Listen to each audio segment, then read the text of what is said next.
World of fantasy एक काल्पनिक रचना है और इसे 18 वर्ष या उससे अधिक आयु के वयस्क पाठकों के लिए अभिप्रेत किया गया है। इसमें दिए गए सभी नाम, पात्र, व्यवसाय, स्थान, घटनाएं और दुर्घटनाएं या तो लेखक की कल्पना का उत्पाद हैं या काल्पनिक तरीके से उपयोग किए गए हैं। किसी भी जीवित या मृत व्यक्ति या किसी वास्तविक घटना से कोई भी समानता पूरी तरह से संयोग मात्र मानी जाएगी। ये किस तरह का आत्मा रूप है?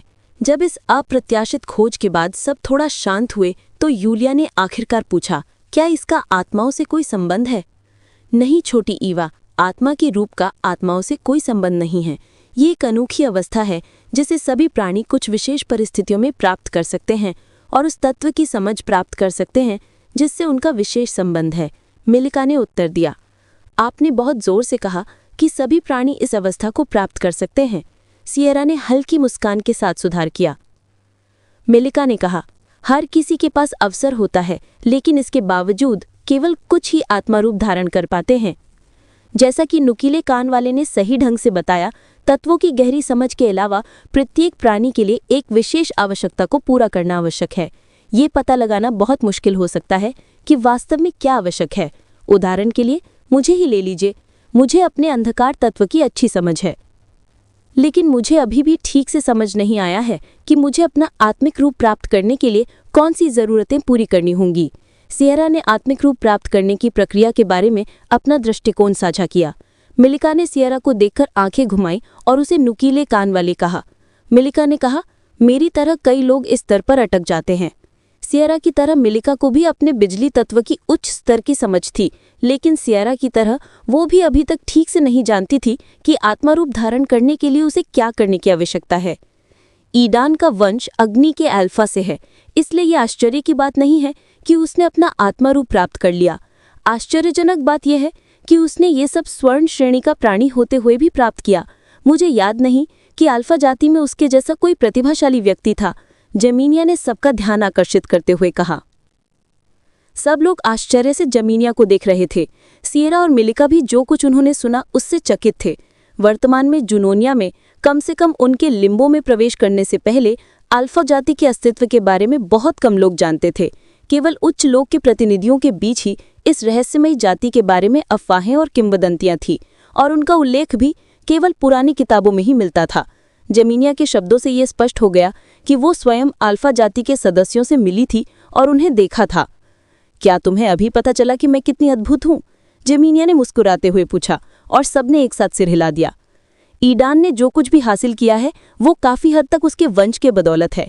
जुनोनिया की सभी जातियों में अल्फाज को ही आत्मा रूप प्राप्त करना सबसे आसान लगा।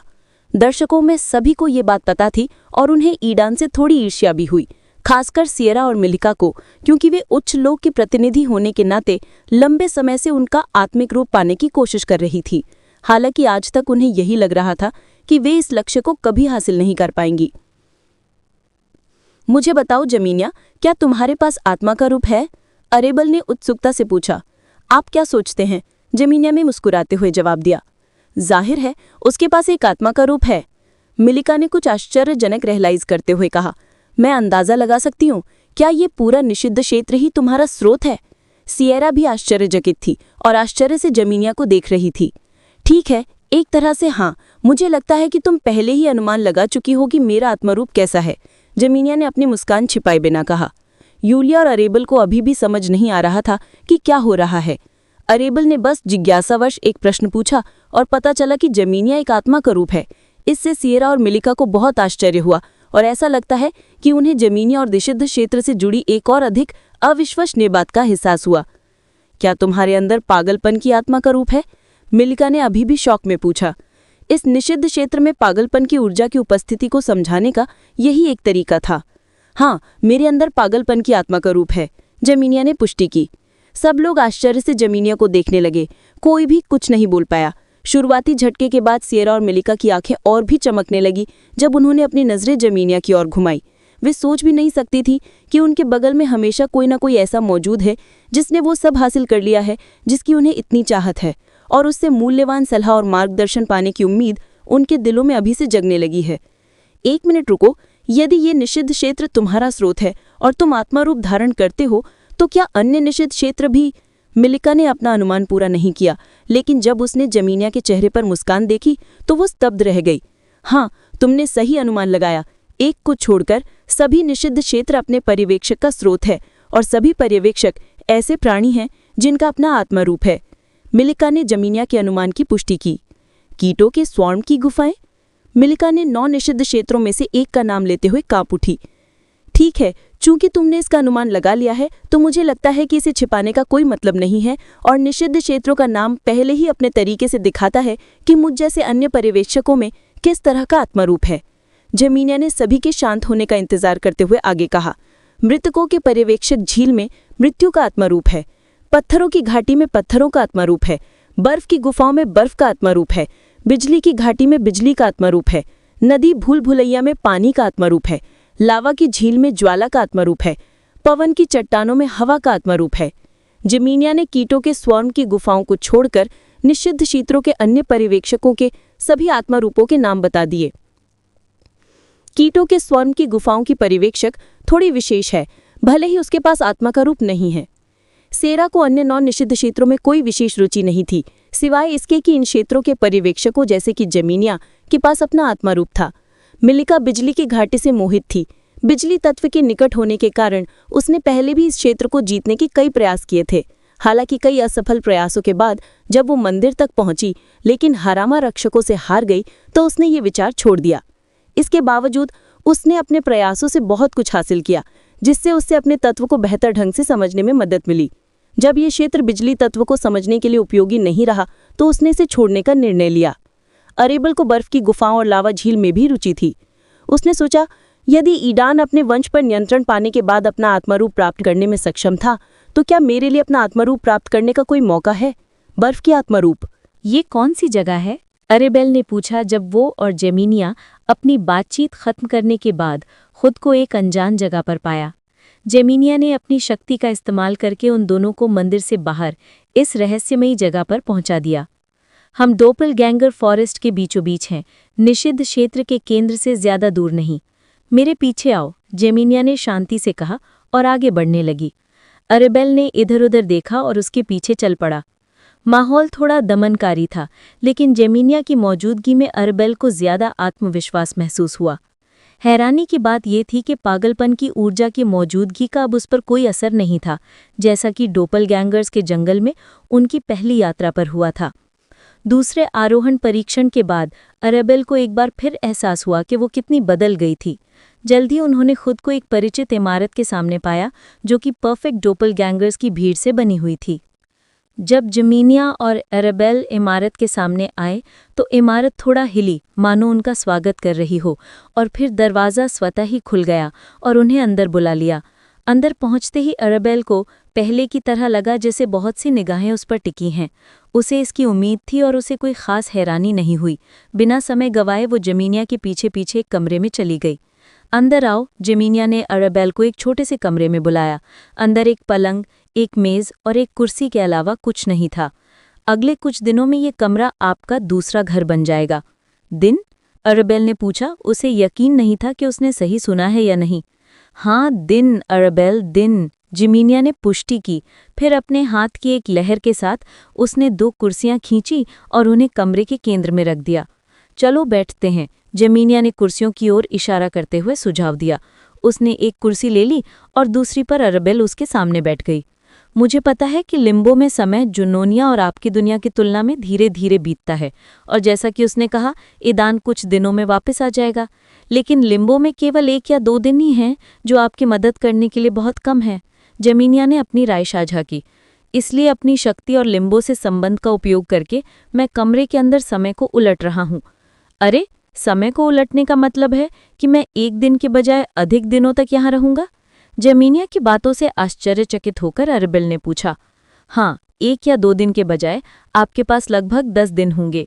जमीनिया ने मोटे तौर पर गणना की, समय के अंतर को ध्यान में रखते हुए ये निर्धारित करने के लिए कि ईदान को वापस आने में कितना समय लगेगा। क्या आप इसके खिलाफ हैं? उसने अरेबेल से पूछा। नहीं, बिल्कुल नहीं, अरेबेल ने उत्तर दिया, जो इस बात से भी खुश थी कि जमीनिया के मार्गदर्शन में उसके पास ये समझने के लिए अधिक समय होगा कि उसके साथ क्या हो रहा है। अरेबेल को पता था कि उसके दुष्प्रभाव के कारण न केवल उसे परेशानी हो रही थी बल्कि ईदान को भी असुविधा हो रही थी। वो इस दुष्प्रभाव को जल्द से जल्द समझने और इससे छुटकारा पाने के लिए उत्सुक थी। हालांकि पागलपन की ऊर्जा की जटिलता और उससे जुड़ाव को समझते हुए वो पहले ही समझ गई थी कि ये कोई आसान काम नहीं होगा। पहले तो वो ईदान को छोड़कर उसके पीछे नहीं जाना चाहती थी, लेकिन फिर सोचने पर अरेबेल को एहसास हुआ कि वो उसके साथ बहुत ज़्यादा जुड़ गई थी और उस पर बहुत ज़्यादा निर्भर हो गई थी। रैंक तोड़ने के बाद साइड इफ़ेक्ट के कारण ये लत और गहरी हो गई। अरेबेल को एहसास हुआ कि ये गलत था और अगर ऐसा ही चलता रहा तो इसका कोई अच्छा नतीजा नहीं निकलेगा। वो खुद से डरने लगी। उसे डर था कि इस अस्वस्थ लत और बेकाबू ईर्ष्या के आवेग में वो कुछ भयानक कर बैठेगी। चिंता मत करो, तुम अकेले नहीं रहोगी। मैं तुम्हारे पागलपन की ऊर्जा को नियंत्रित करने में तुम्हारी मदद करने के लिए वहां मौजूद रहूंगी ताकि अनियंत्रित विस्फोटों के प्रभाव को कम किया जा सके। सबसे पहले हमें ये समझना होगा कि सभी समस्याओं की जड़ क्या है। और इस तरह जेमिनिया के मार्गदर्शन में अरेबेल ने ये समझने का प्रयास किया कि इस दुष्प्रभाव का कारण क्या है और इससे निपटने का तरीका क्या है। जेमिनिया द्वारा जीते गए दिन जल्दी ही बीत गए। दिन भर जेमिनिया की निगरानी में अरेबेल ने पागलपन की ऊर्जा को पूरी तरह नियंत्रित करने की कोशिश की, लेकिन हर बार इसका दुष्प्रभाव सामने आ ही जाता। जेमिनिया ने अपनी आत्मिक शक्ति का उपयोग करके अरेबेल की स्थिति पर बारीकी से नजर रखी और दर्ज किया कि पागलपन की ऊर्जा उसके व्यवहार के हर अनियंत्रित बदलाव पर कैसे प्रतिक्रिया करती है। दिन रात की थका देने वाली कोशिशों के बाद अरेबेल गहरी नींद में सो गई और ठीक हो गई और अगले दिन उसने अपनी ट्रेनिंग जारी रखी। आखिरकार ये सारी कोशिशें बेकार नहीं गई। अरेबेल को कुछ ऐसा मिला जिसने दुष्प्रभावों के बारे में उसकी सोच को बदल दिया। हर बार जब वो दिखाई देती, उसका ध्यान हमेशा ईदान पर ही केंद्रित रहता। उसके मन में तरह तरह के सवाल उमड़ रहे थे कि ईदान क्या कर रहा है, कहाँ है और क्या वो ठीक है। वो सोचती कि क्या वो किसी और लड़की को डेट कर रहा है, और कभी-कभी ये विचार इतने बेकाबू हो जाते थे कि खुद अरेबेल कांपने लगती थी। धीरे धीरे वो इस निष्कर्ष पर पहुंची कि ये दुष्प्रभाव उन यादों से जुड़ा था जिन्हें सिस्टम ने मिटा दिया। ये विचार और भावनाएं अरेबेल के उस वर्जन की थीं जिसने दूसरे आरोहण परीक्षण में भाग लिया था और ईदान पर अत्यधिक निर्भर हो गई थी। सिस्टम द्वारा उन यादों को मिटाने के बाद भी अरेबेल के उस वर्जन की भावनाएं बनी रहीं और हर बार उन्होंने उसके वर्तमान अनुभवों को प्रभावित किया। इस एहसास ने दुष्प्रभावों से निपटने के उसके तरीके को बदल दिया। आखिरकार कुछ हद तक ये सारी भावनाएं उसकी अपनी थीं, ठीक पहले आरोहण परीक्षण की यादों की तरह। एक दिन जेमिनिया के साथ बातचीत के बाद अरेबेल को इसका एहसास हुआ और उसने अपने आइस वैल्करी वंश के बारे में सोचा। अरेबेल को याद रहा कि अपनी दुनिया में लौटने के बाद उसने अपने वंश पर काबू पाने की बहुत कम कोशिश की थी। अपनी वर्तमान स्थिति को समझते हुए अरेबेल केवल फूट फूट कर हंस पड़ी। उसे ये थोड़ा अजीब लगा। आइस वैल्करी का वंश उसके भावनाओं को कुंठित करने का प्रयास कर रहा था। उसे ईदान के प्रति अपनी भावनाओं को भूलने की कोशिश कर रहा था। हालांकि इसके दुष्प्रभाव ने उस पर उसकी निर्भरता को बढ़ा दिया। पहले दोनों आरोहण परीक्षणों ने उसकी भावनाओं के साथ खिलवाड़ किया और उन्हें चरम सीमा तक ले गए। अरेबेल इन दोनों में से किसी को भी नहीं चुनना चाहती थी। उनकी पहली मुलाकात को 3 महीने हो गए थे और आधिकारिक तौर पर एक दूसरे से जुड़े हुए बस 1 महीने से ज्यादा हो गया था। अरेबेल के मन में ईदान के लिए गहरी भावनाएं और आकर्षण पैदा होने लगा था। उसे पता था कि अगर उसे पहले से ही मोहब्बत नहीं हो रही थी तो वो उससे प्यार करने लगी थी, लेकिन वो ठीक नहीं बता सकती थी कि इसका क्या मतलब था, क्योंकि वो नहीं जानती थी कि सच्चा प्यार क्या होता है। अरेबेल आइस वैल्करी वंश का पक्ष लेकर ईदान के लिए अपनी बढ़ती भावनाओं को भूलना नहीं चाहती थी। साथ ही उसने ईदान के साथ अपने रिश्ते में लत और पागलपन के दुष्प्रभाव का भी विरोध किया। वो दोनों शक्तियों को छोड़ भी नहीं सकती थी। ये दोनों शक्तियां उसके लिए जरूरी थी। अरेबेल को ईदान की वो बातें याद आ गईं जो उसने हार न मानने की कही थी, और उसका उस पर भरोसा भी। उसे पूरा विश्वास था कि वो इस समस्या पर काबू पा लेगी और इसे अपनी ताकत बनाकर और भी मजबूत बना लेगी। आह भरते हुए अरेबेल ने एक मौका लेने और उन दोनों ताकतों के बीच संतुलन बनाने का फैसला किया जो उसके लिए मुश्किलें पैदा कर रही थीं। वैल्करी का रूप धारण करके उसने पागलपन की ऊर्जा का उपयोग करना शुरू किया, जिससे जेमिनिया जो उसे देख रही थी थोड़ा आश्चर्यचकित हो गई। ईदान के बना आइस वैल्करी की कमी धीरे धीरे महसूस होने लगी। अरेबेल की भावनाओं को दबाने की कोशिश कर रही थी। उसी समय पागलपन के दुष्प्रभाव ने ईदान के प्रति उसकी भावनाओं को और गहरा कर दिया और दोनों शक्तियों ने अंततः उसकी भावनाओं को अराजकता में बदल दिया। लेकिन चाहे ये कितना भी कठिन क्यों न हो, अरेबेल ने संघर्ष जारी रखा और उनके बीच संतुलन स्थापित किया, एक ताकत को दूसरे के खिलाफ। ये जोखिम भरा था और अरेबेल ये जानती थी, लेकिन वो अब और इंतजार नहीं कर सकती थी कि अगर उसने इन दोनों ताकतों को नियंत्रित करने की कोशिश नहीं की तो क्या होगा। इन कोशिशों के शुरुआती दिन बहुत मुश्किल और थका देने वाले थे। दिन के अंत तक अरेबेल के विचार भ्रमित हो गए थे और वो ठीक से सोच नहीं पा रही थी। हालांकि धीरे धीरे वो इन शक्तियों के आदी हो गई और उन पर काबू पाने लगी। जमीनिया ने समय समय पर पागलपन की प्रबल प्रभाव से निपटने में उसकी मदद की थी, जबकि अरेबेल के वंशगत प्रभाव से उसे अकेले ही निपटना पड़ा। उच्च समन्वय दर के कारण वो ईदान के बिना भी उसे नियंत्रित करने में सक्षम थी। 10 दिन जल्द ही बीत गए और उस समय के अंत तक अरेबेल ने कुछ प्रगति कर ली थी। अरेबेल को एहसास हुआ कि अंतिम परिणाम पाने के लिए उसे अपने वंश पर पूरी तरह नियंत्रण रखना होगा। यही एकमात्र तरीका था जिससे वो साइड इफेक्ट से उत्पन्न बेकाबू इच्छाओं को दबा सकती थी। जब अरेबेल अपने एकांत से बाहर निकली तो जिमीनिया ने ये देखा और अपनी शक्ति का उपयोग करके उसे मंदिर के अंदर भेज दिया। अरेबेल का सबके सामने आना सबको हैरान कर गया। उसकी उपस्थिति में काफी बदलाव आ गया था, जिससे वहां मौजूद सभी लोग, खासकर ईदान, चिंतित हो गए जब उसने उसे देखा और देखा कि जब उसने उसकी नज़रों से नज़रें मिलाईं तो उसने उसे मुस्कुरा कर देखा। अरेबेल की उपस्थिति बिल्कुल नई थी, जो उसकी सामान्य उपस्थिति से अलग थी। ईदान को ऐसा लगा जैसे एक क्षण के लिए उसने अरेबेल की मुस्कुराहट में बर्फीले पागलपन की उपस्थिति महसूस की। जबकि हर कोई आश्चर्यचकित था कि कैसे अरेबेल सिर्फ एक दिन में इतना बदल गई, जेमिनिया ने उसे संतोष के साथ देखा। इस पूरे समय वो उसके साथ थी और देखती रही कि उसे किन हालात से गुजरना पड़ा और उसने क्या क्या फैसले लिए। जेमिनिया ने ईदान को ये भी नहीं बताया कि अरेबेल ने क्या किया है ताकि वो खुद उसका नतीजा देख सके, और अब उसके चेहरे को देखकर वो प्रसन्न थी। कैसा चल रहा है अरेबेल, तुम्हें कैसा लग रहा है? जेमिनिया ने उसकी ओर देखते हुए पूछा। इतने दिनों तक मेरे साथ रहने के लिए शुक्रिया जेमिनिया, मैं अब और भी ज्यादा आत्मविश्वास महसूस कर रही हूँ, अरेबेल ने जेमिनिया की ओर कृतज्ञता से देखते हुए जवाब दिया। दिन? मिल्का ने आश्चर्य से पूछा और हर कोई उसके सवाल से आकर्षित हो गया। खैर, बात यह है कि जेमिनिया ने शुरू किया और बिना कुछ छिपाए बताया कि उसने अरेबेल की मदद के लिए क्या किया था। तो उसने एक दिन के बजाय लगभग 10 दिन बिताए। जेमिनिया का स्पष्टीकरण सुनने के बाद ईदान को अंततः समझ में आ गया कि अरेबेल इतना क्यों बदल गया था।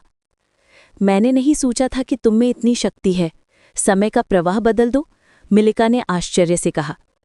सभी को पहले से ही पता था कि लिम्बो में समय हर रीसेट के साथ लगातार बदल रहा था। वे इसे लिम्बो की एक विशेषता मानते थे, लेकिन वे ये नहीं सोच पा रहे थे कि जेमिनिया इस प्रक्रिया को किसी हद तक नियंत्रित कर सकता है। देखो, मैंने निषिद्ध क्षेत्र के पर्यवेक्षक के रूप में अपनी कुछ शक्तियों का प्रयोग किया, जेमिनिया ने उत्तर दिया। फिर ईदान की निगाहों को देखते हुए उसने आगे कहा, मुझे ऐसे मत देखो ईदान, मैं ऐसा बार बार नहीं कर सकती। कोई मेरे काम से पहले ही नाखुश है और रूठ रहा है, संकेत देते हुए कि मैं तुम्हें बहुत बिगाड़ रही हूँ, अपने अधिकार क्षेत्र से बाहर जा रही हूँ। इसलिए जब तक कोई गंभीर और ज़रूरी काम ना हो, मैं तुम्हारी मदद करने का ये अवसर नहीं ले पाऊंगी। वहां मौजूद सभी लोगों ने तुरंत अंदाजा लगा लिया कि जेमिनिया किसके बारे में बात कर रही है। हैरानी की बात है कि नीमो के उम्मीदवारों में से एक बनने के बाद लिम्बो का कई चीज़ों के प्रति नज़रिया बदल गया। उसने दुश्मनी करना छोड़ दिया और ईदान और अरेबेल समेत नीमो के लगभग सभी करीबी लोगों को परेशान करना बंद कर दिया। लिम्बो का मन अब उन्हें आत्मसात करने की कोशिश नहीं कर रहा था। लेकिन अगर बात नीमो की होती तो मैं उसकी मदद के लिए अपनी शक्तियों का इस्तेमाल करने से नहीं हिचकिचाती, जेमिनिया ने मुस्कुराते हुए कहा।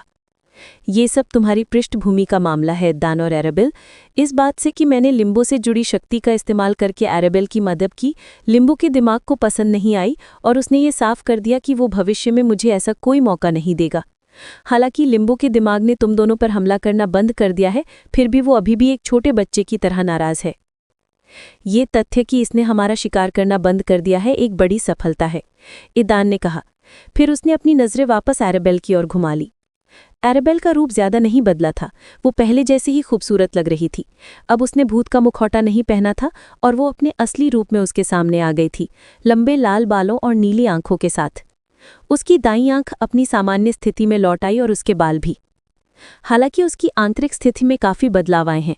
अगर पहले अरेबेल हमेशा थोड़ी अनिश्चित लगती और थोड़ा रूखा व्यवहार करती एक लड़की की तरह, तो अब सब कुछ नाटकीय रूप से बदल गया। उसकी आंखों में अब वो अनिश्चितता और उलझन नहीं थी, अब उनमें आत्मविश्वास और थोड़ा सा दृढ़ निश्चय झलक रहा था। ईदान को लग रहा था कि आरबेल आखिरकार परिपक्व हो गई और एक ज्यादा आत्मविश्वासी वयस्क बन गई है। वो सोच भी नहीं सकता था कि उसे इतना बदलने के लिए क्या क्या सहना पड़ा होगा। बेले, तुम हमेशा की तरह बहुत अच्छी लग रही हो, ईदान ने मुस्कुराते हुए कहा, उसकी तारीफ करते हुए, जब आरबेल उसके पास आई और उसने अपना भूत मुखौटा उतार दिया। हे, तुम भी अच्छे लग रहे हो, ईदान की तारीफ से खुश होकर आरबेल ने खुशी से जवाब दिया। तुम्हें फिर से देखकर अच्छा लगा डैन? या मैं भी तुम्हें दोबारा देखकर बहुत खुश हूँ। ईदान 3 दिन से कुछ ज्यादा के अंतराल के बाद उसे देखकर बहुत खुश था। इन 3 दिनों में उसे उसकी बहुत याद आई और उसे एहसास हुआ कि उसने उसके जीवन को कितना प्रभावित किया और वो पहले ही उसके जीवन का एक महत्वपूर्ण हिस्सा बन गई है। दोनों एक दूसरे को गौर से देख रहे थे और उन्हें देखने वाला हर कोई सांस रोककर ये जानने का इंतजार कर रहा था कि आगे क्या होगा। लेकिन समय बीतता गया और वे अभी भी वहीं खड़े थे, अपनी नजरें नहीं हटा रहे थे, अपने विचारों में खोए हुए। ठीक है, पहले ही चुंबन, यूलिया इसे बर्दाश्त नहीं कर सका। इन 2 प्रेमियों को देखकर इंतजार करना उसके लिए असहनीय हो गया। जब ईदान ने यूलिया की बातें सुनी तो वो थोड़ा उलझन में पड़ गया और उनकी ओर मुड़कर देखा कि मंदिर में उपस्थित सभी लोग अधीरता से उसकी ओर देख रहे थे। और अचानक उसके लिए अप्रत्याशित रूप से आरबेल उसके पास आई, उसके गालों पर हाथ रखा और उसके होठों पर धीरे से चुंबन किया। आरबेल की इस हरकत से ईदान एक पल के लिए चौंक गया, लेकिन फिर उसने भी उसे चूम लिया। आरबेल, जो ज्यादा आत्मविश्वासी थी, उसे इस बात से कोई शर्मिंदगी नहीं थी कि दूसरे लोग उसे देख रहे हैं। उसने ईदान के साथ अपने पहले चुंबन का अनुभव सबके साथ साझा कर ही दिया था। ये, यूलिया ने खुशी से कहा और ताली बजाई। किसी ने खुशी से सीटी भी बजाई। जो हुआ उससे सभी खुश थे। लेकिन तभी एक बच्चा जोर जोर से रोने लगा। ये आवाज वहीं से आ रही थी जहां इजी और रिजी लेटे हुए थे। रोने से विचलित ईदान और आरबेल ने चुंबन तोड़ दिया और रोने पर भी ध्यान दिया। रिजी जोर जोर से रोते हुए ईदान और आरबेल को गौर से देख रही थी। उसकी आंखें आंसुओं से भरी थीं और नाक से बलगम टपक रहा था। रिजी के जोर जोर से रोने से भयभीत इजी भी उसके साथ आ गई और फूट फूट कर रोने लगी।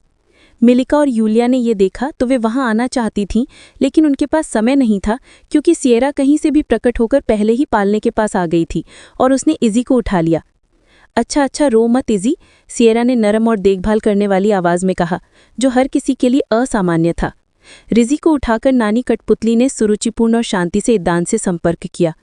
एक कड़वी मुस्कान के साथ ईदान ने रिजी को अपनी बाहों में उठा लिया और वहां मौजूद सभी लोगों की निगाहों के सामने उसे शांत करने लगा। बच्ची उससे कसकर चिपट गई और तभी शांत होकर रोना बंद कर दिया। रिजी को लगा कि आरबेल उसका खाना चुराने वाला है। ईदान ने दूसरों को ये समझाने के लिए कहा कि वो क्यों रो रही थी। उसकी बातें सुनकर हर कोई मुस्कुराए बिना नहीं रह सका। रिजी ईदान को अपने माता पिता के रूप में नहीं, बल्कि उसे सिर्फ स्वादिष्ट भोजन का स्रोत मानती थी।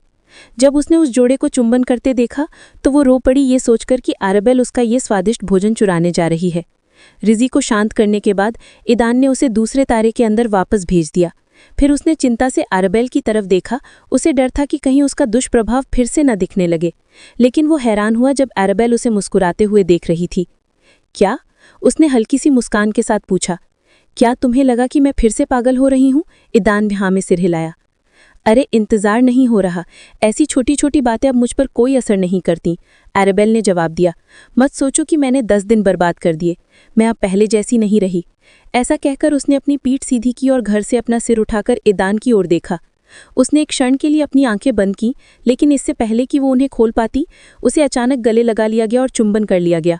उसने आश्चर्य से अपनी आंखें खोलीं और ईदान की नज़रों से मिली, जिसने पहल की और वे जो कर रहे थे उसे जारी रखा इससे पहले कि लिजी ने उन्हें रोक दिया।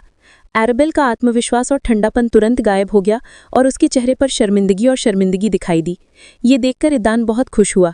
उसे ये जानकर राहत मिली कि बदले हुए व्यवहार के बावजूद आरबेल अंदर से वैसी ही थी जिसे वो अच्छी तरह जानता था। बाकी लोग भी आरबेल के उलझे हुए चेहरे को देखकर मुस्कुराए। उस क्षण वो अपनी पुरानी जैसी लग रही थी। एक छोटे से चुंबन के बाद ईदान ने आरबेल को छोड़ दिया और वो शर्मा गई और शर्मिंदा होकर उसे धमकी भरे अंदाज में देखने लगी। आरबेल इस बात से दुखी थी कि ईदान की अप्रत्याशित कृत्य ने उसकी नई छवि को बर्बाद कर दिया, जिसे बनाने के लिए उसने बहुत मेहनत की थी। आरबेल की धमकी भरी नजर देखकर ईदान जोर से हंसा और दूसरों ने उसका समर्थन किया। ये बहुत बढ़िया कदम है ईदान, यूलिया ने उसकी प्रशंसा की। ओ रुको डान, तुम इसे मुझसे पाओगे? ईदान ने अपने मानसिक संपर्क के माध्यम से अरबेल के धमकी भरे शब्दों को सुना और उसकी हंसी और भी तेज हो गई। तो आप सीमा पर पहुंच गए हैं? जब वे दोनों थोड़ा शांत हुए तो अरबेल ने पूछा। हाँ, मैं सीमा पर स्थित रुम्बस शहर पहुंच गया हूँ, ईदान ने पुष्टि की। तुम्हारा छोटा भाई अरसलान इसी शहर में है। यहाँ टेलीपोर्ट होने से पहले मैंने उसे खुद देखा था। जैसा कि मैंने वादा किया था, मैं अभी तक उससे नहीं मिला हूँ, इसीलिए मैं सीधे तुम्हारे पास आया हूँ। क्या अरसलान वहाँ है? अरबेल ने आश्चर्य और खुशी से ईदान से पूछा। हाँ, अरसलान इसी शहर में है, ईदान ने पुष्टि की। वाओ, जैसे ही हमारी क्षमता ठीक हो जाएगी हम तुरंत वापस चलेंगे, अरबेल ने ईदान से कहा जब उसे पता चला कि उनके टेलीपोर्टेशन क्षमता रिचार्ज हो गई है। मैं अपने छोटे भाई से मिलने के लिए बहुत उत्सुक हूँ। हालांकि उनका सिस्टम युग्मित था, ये क्षमता इच्छानुसार दोनों या उनमें से केवल एक को टेलीपोर्ट कर सकती थी। प्रत्येक उपयोग के बाद इसे रिचार्ज करना पड़ता था, जिसमें एक पृथ्वी दिवस लगता था। ठीक है, ईदान ने सहमति जताते हुए कहा कि वो ये नहीं बताएगा कि उनके लौटने पर उनका क्या इंतजार कर रहा है। तो ईदान, क्या तुम हमारे साथ कुछ और साझा करना चाहते हो? मिलिका ने अपना काम समाप्त करने के बाद ईदान से पूछा। हाँ, क्या? ईदान को मिलिका का प्रश्न समझ में नहीं आया और तुरंत सोचने लगा कि वो इसे समझने से चूक गया है। तुम्हारा आत्मा का रूप ईदान? जब ईदान याद करने की कोशिश कर रहा था तो उसे मानसिक लिंक के माध्यम से अरबेल से एक संकेत मिला। क्या आप आत्मा के रूप की बात कर रहे हैं? ईदान ने अजीब तरीके से पूछा। मिलिका ने अरबेल की ओर देखा। उसे एहसास हो गया कि ईदान को उससे संकेत मिल गया है और फिर वो ईदान की ओर मुड़ गई। हाँ ईदान, तुम ये कैसे नहीं बता सकते कि पिछली बार वापस आने से पहले तुमने आत्मा का रूप धारण कर लिया था? मुझे खेद है गुरमानी, पिछली बार इतनी घटनाएं और आश्चर्य हुए थे कि ये बात मेरे दिमाग से पूरी तरह निकल गई थी। इसके बाद ईदान ने संक्षेप में बताया कि वंश पर नियंत्रण पाने के बाद उसके साथ क्या हुआ। उसने उस अजीब सी पुकार का वर्णन किया जो उसे महसूस हुई थी और कैसे उस पुकार के जवाब में उसने अपना ज्वाला आत्मा रूप धारण किया। तुम्हें पता है कि तुम कितने भाग्यशाली हो ना ईदान? उसकी कहानी ध्यान से सुनने के बाद मिलिका ने पूछा। जरूर मुझे पता है गुरु, लेकिन क्या आप उस आत्मा रूप के बारे में जानकारी साझा कर सकते हैं जो आप जानते हैं? ईदान ने पूछा। वो जानता था कि उसकी नई शक्ति कितनी अद्भुत थी, लेकिन ज्वाला के स्रोत के बिना वो बेकार थी। ईदान के अनुरोध पर मिलिका ने उसे वही जानकारी दी जो पहले अरबेल और यूलिया ने दी थी। ईदान ने ध्यान से सुना और मिलिका की जानकारी सिस्टम से मिली जानकारी से पूरी तरह मेल खाती थी। तत्वों को समझना और एक विशेष शर्त को पूरा करना। हाँ, मिलिका की कहानी खत्म होने के बाद ईदान बुदबुदाया। शायद मेरी विशेष शर्त ये थी कि मैं खुद को स्वीकार करूं और समझूं कि मुझे क्या करना है, ईदान ने सुझाव दिया।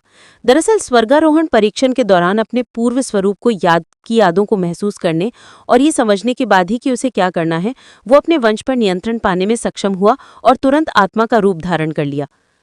आवश्यकताएं सबके लिए अलग अलग होती है, लेकिन जो तुमने अपना अनुभव साझा किया है उससे सियरा और मुझे विश्लेषण करने में मदद मिलेगी और आत्मा रूप तक पहुंचने का रास्ता खोजने के लिए संकेत मिलेगा। क्या आपके पास कोई आत्मा रूप नहीं है? ईदान ने पूछा। अब तक वो यही सोचता रहा था कि उसके गुरु और सियरा सर्वोच्च लोक के प्राणी होने के नाते आत्मा रूप धारण कर सकते हैं, क्योंकि वो इन दोनों महिलाओं को उनके ज्ञान अनुभव और निश्चित रूप से शक्ति के कारण कुछ श्रद्धा से देखता था। क्या तुमने वो नहीं सुना जो मैंने तुमसे कहा? बहुत कम लोग ही आत्मा का रूप धारण कर पाते हैं और कई लोग इसलिए अटक जाते हैं क्योंकि उन्हें ऐसा करने के लिए जरूरी शर्तें पूरी नहीं होती, मिलिका ने जवाब दिया। इस कमरे में तुम्हारे अलावा जेमिनिया ही ऐसी है जिसके पास आत्मा रूप है। हाँ? ईदान ने तुरंत पुष्टि के लिए जेमिनिया की ओर देखा और वो बस उसे देखकर मुस्कुरा दी और उसकी मुस्कुराहट देखकर ईदान को एहसास हो गया कि वो सचमुच एक आत्मा रूप में है। वो अकेली नहीं है जिसके पास लिम्बो में आत्मा रूप है। ईदान के आश्चर्य को देखते हुए अरबेल ने उसके साथ निषिद्ध क्षेत्रों के पर्यवेक्षकों के बारे में जानकारी साझा करने का निर्णय लिया। ईदान ऐसी अविश्वसनीय खबर सुनकर हैरान रह गया। उसने कभी नहीं सोचा था कि निषिद्ध क्षेत्र में ऐसे रहस्य छिपे हैं।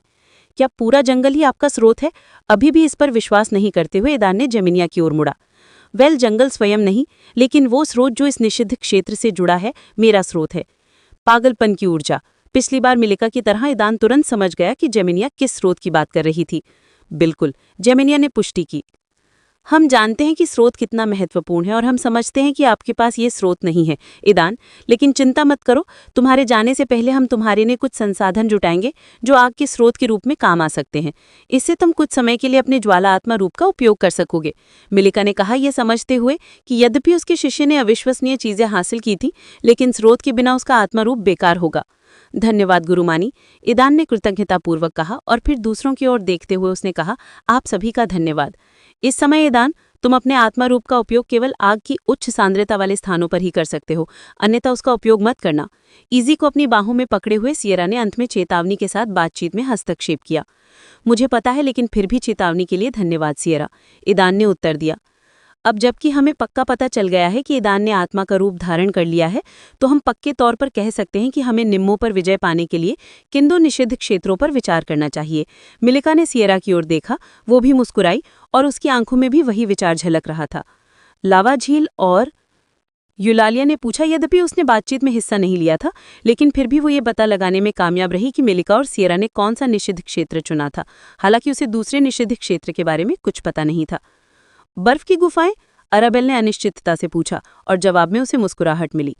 चूंकि ईदान ने अपने वंश पर नियंत्रण पाने के बाद आत्मा का रूप धारण कर लिया है और आप दोनों के अपने रहस्य हैं और किसी न किसी तरह से एक दूसरे से संबंधित है, तो हमें पूरा विश्वास है कि आप भी अपने वंश से संबंधित आत्मा का रूप धारण करेंगी, मिलिका ने मुस्कुराते हुए कहा। यह सुनकर अराबेल को समझ नहीं आया कि क्या कहे। उनके मालिक और सियरा ने उनके लिए पहले ही बहुत कुछ किया है और वे अभी भी सोच रहे हैं कि भविष्य में उनकी मदद कैसे करें। तुम्हारी मदद करके हम अपनी मदद कर रहे हैं, इसलिए इसकी चिंता मत करो। तुम, अराबेल, ईदान और निम्मू, हमारी उम्मीद है कि हम लिम्बो से बाहर निकल पाएंगे। तुम जितने मजबूत होगे वहां से निकलने की संभावना उतनी ही ज्यादा होगी। सियरा ने समझाया कि वो मदद क्यों कर रहे हैं। मिलिका ने सियरा के बातों से सहमति जताई। इसके अलावा उसके लिए तो ये तीनों पहले ही उसके प्रत्यक्ष शिष्य बन गए थे और उनकी मदद करना उसकी जिम्मेदारी थी। उसे जरा भी शक नहीं था कि जब भविष्य में उसे खुद उनके सहारे की जरूरत पड़ेगी तो उसके शिष्य पीछे नहीं हटेंगे। धन्यवाद, सचमुच धन्यवाद, अराबेल ने उन्हें धन्यवाद दिया। उसके बाद कुछ समय बाद बातचीत के दौरान जमनिया ने अचानक सभी को स्पष्ट कर दिया कि लुसिंडा आ गई है। एक दिन बाद देर दोपहर रंबस शहर की एक शांत गली में एक विशाल दरार खुल गई। उसमें से दो आकृतियां निकली, सुनहरे बालों वाला एक युवक और छोटे काले बालों वाली एक युवती। वे ईदान और अराबेल थे, जो पृथ्वी के समय के अनुसार एक दिन बाद अपनी क्षमता पुनः प्राप्त होने के बाद जल्दी से अपनी दुनिया में लौट आए। लुसिंडा के प्रकट होने के बाद जो छोटी मोटी समस्या उत्पन्न हुई थी, उसे उन्होंने अपने गुरु और अन्य लोगों पर छोड़ दिया। ईदान ने राहत की सांस ली, क्योंकि उसके पैर ठोस जमीन पर आ गए और उसे एहसास हुआ कि वे वापस आ गए हैं। आंखें खोलकर ईदान ने चारों ओर देखा और उस जगह को पहचान लिया जहां से वो लिम्बो में टेलीपोर्ट हुआ था। जल्दी से अपने स्टोरेज से सर्दियों के कपड़े निकालकर उसने कपड़े बदले और तभी उसका ध्यान अराबेल की ओर गया, जो यहाँ आकर स्तब्ध सी जम गई थी, अभी भी हाल ही में हुई घटना से उभर नहीं पाई थी। बेले, ईदान ने पुकारा। अराबेल ने उसकी आवाज़ सुनकर जवाब दिया। धीरे धीरे होश में आते हुए उसने ईदान की तरफ देखा और फिर चारों ओर देखा। उसे एहसास हुआ कि वे अपनी दुनिया में लौट आए हैं। लो, तैयार हो जाओ, ईदान ने गोदाम से अराबेल के सर्दियों के कपड़े निकालते हुए कहा। उसने उसकी बातें सुनी और शहर के दूसरे निवासियों का ध्यान अपनी ओर आकर्षित न करने के लिए सर्दियों के कपड़े पहनने शुरू कर दिए। डैन, क्या तुम्हें समझ आ रहा है कि अभी क्या हुआ है? ईदान के शांत व्यवहार को देखते हुए अराबेल ने पूछा। मैं सब कुछ अच्छी तरह समझता हूँ, ईदान ने सिर हिलाते हुए जवाब दिया। फिर अपना स्मार्टफोन निकालकर उसने समय देखा। लगभग शाम हो गई है, ईदान ने कहा, और फिर उसने स्थानीय नेटवर्क से जुड़ने के बाद स्क्रीन पर दिखाई देने वाली सूचनाओं की जांच शुरू कर दी। अगर तुम्हें सब कुछ अच्छी तरह से पता है तो तुम इतने शांत क्यों हो? वो लगभग चीख पड़ी। ईदान समझ नहीं पा रहा था कि अराबेल ने इस पर इतनी तीखी प्रतिक्रिया क्यों दी। उसके लिए यह खबर पहले तो थोड़ी चौंकाने वाली थी, लेकिन फिर उसने शांति से इसे स्वीकार कर लिया। डैन, हे भगवान, क्या तुम समझते हो कि हमने क्या किया है? अराबेल ने ईदान की ओर मुड़कर कहा।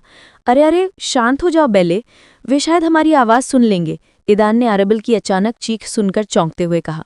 उसने जल्दी से उसे आश्वस्त करते हुए कहा, बेले, मैं ये बात अच्छी तरह समझता हूँ। जो हो गया सो हो गया, हम उसे बदल नहीं सकते। तुमने खुद देखा और सुना है। ईदान के सवाल ने अराबेल को स्तब्ध कर दिया और उसने याद करने की कोशिश की कि क्या हुआ था। जेमिनिया द्वारा लुसिंडा के आगमन की घोषणा के कुछ ही देर बाद लंबे सुनहरे बालों वाली एक चमकदार लड़की मंदिर में दाखिल हुई। उसके गर्वीले हावभाव से वाल्कीरी जाति की भव्यता झलक रही थी और पीले डिजाइन वाले उसके भव्य श्वेत वस्त्र उसे एक संत जैसा रूप दे रहे थे। उसे देखकर किसी को हैरानी नहीं हुई, लेकिन फिर सबने गौर किया कि लुसिंडा अकेली नहीं थी। उसके पीछे सुनहरे बालों वाली एक और हसीना सिर झुकाए हुए डरी सहमी सी चल रही थी। उसकी चाल धीमी थी, लेकिन उसके बगल में एक आलीशान छड़ी हवा में घूम रही थी। ईदान, अराबेल और सियरा ने दूसरों के विपरीत इस लड़की को तुरंत पहचान लिया था। अंदर आते ही लुसिंडा ने पहले मंदिर की भव्यता को देखा, फिर वहां मौजूद लोगों की ओर ध्यान दिया। जब उसने ईदान और आरेबल को देखा तो वो बहुत हैरान हुई। लुसिंडा को इस जोड़े से इतनी जल्दी मिलने की उम्मीद नहीं थी, क्योंकि उसने खुद देखा था कि कैसे वे एक स्थानिक दरार में खो जाने के बाद अपनी दुनिया में वापस लौट आए थे। वे उनके रूप रंग को देखकर हैरान थी, लेकिन उससे भी ज्यादा हैरान ये देखकर हुई कि इतने कम समय में वे दोनों कितने बदल गए थे। खासकर ईदान, वो पहले से भी ज्यादा आकर्षक हो गया था। लुसिंडा सोच रही थी कि क्या ये कोई चाल थी या उसका असली रूप, और जो उसने पहले देखा था बस एक दिखावा था। यहाँ तक कि वो, जो कि डायमंड रैंक वाली वैल्किरी थी, उसकी सुंदरता के प्रति थोड़ा आकर्षण महसूस करती थी। लुसिंडा उनका अभिवादन कर पाती उससे पहले ही उसके पीछे चल रही लड़की ने ईदान और आरेबल को देख लिया। उन्हें देखते ही वो कांप उठी और फिर पूरी तेजी और ताकत से उन पर टूट पड़ी। धड़ाम! हालांकि वो उन तक पहुंचने में कामयाब नहीं हुई, क्योंकि मिलिका उसके रास्ते में खड़ी हो गई। बिना रुके वार किए और मिलिका ने अपनी पूरी ताकत जुटाकर उसे पलटवार करते हुए रोक दिया। टक्कर से मंदिर हिल गया और ईदान, आरेबल और यूलिया सदमे की लहर और तेज आवाज के कारण मुश्किल से अपने पैरों पर खड़े हो सके। यह भी सिएरा न होती तो इजी को 2 डायमंड श्रेणी के प्राणियों के बीच के टकराव के कारण गंभीर नुकसान उठाना पड़ता। पीछे हटो! लड़की मिलिका पर चिल्लाई, जो उसका रास्ता रोक रही थी। लड़की को देखते ही मिलिका की नजरें और भी तीखी और शत्रुतापूर्ण हो गई। उसे समझ नहीं आ रहा था कि उसने अपने शिष्यों पर आक्रमण क्यों किया, लेकिन उसकी शत्रुता और बुरे इरादों को देखकर मिलिका ने उसे सबक सिखाने का फैसला किया। उसने लुसिंडा को भी घृणा से देखा, जिसने इस लड़की को यहाँ लाया था। ये देखकर कि मिलिका उसे घृणा से देख रही है, लुसिंडा थोड़ी घबरा गई, लेकिन जल्दी ही संभल गई। बस करो एलियनोर! लुसिंडा चिल्लाई, लेकिन उसके शब्द उस लड़की को रोक नहीं पाए। उसने फिर से ईदान और आरेबल की ओर भागने की कोशिश की, लेकिन मिलिका ने फिर से उसका रास्ता रोक दिया।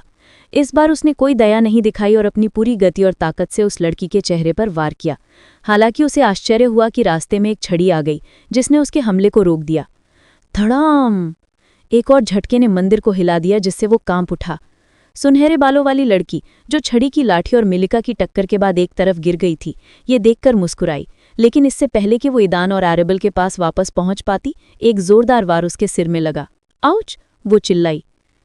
वहां मौजूद सब लोग हैरान थे कि ये क्या हो रहा है। अभी अभी तो स्टाफ ने उसकी मदद की थी और अब उसके सिर पर ऐसा वार हुआ। बस करो एलियनोर! लुसिंडा फिर चीखी लड़की के पास आकर। उसने अपनी आत्मिक शक्ति से उसे दबा दिया, जिससे वो हिल भी नहीं पा रही थी। वो लड़की पागलों की तरह हंसने लगी और फिर रोने लगी।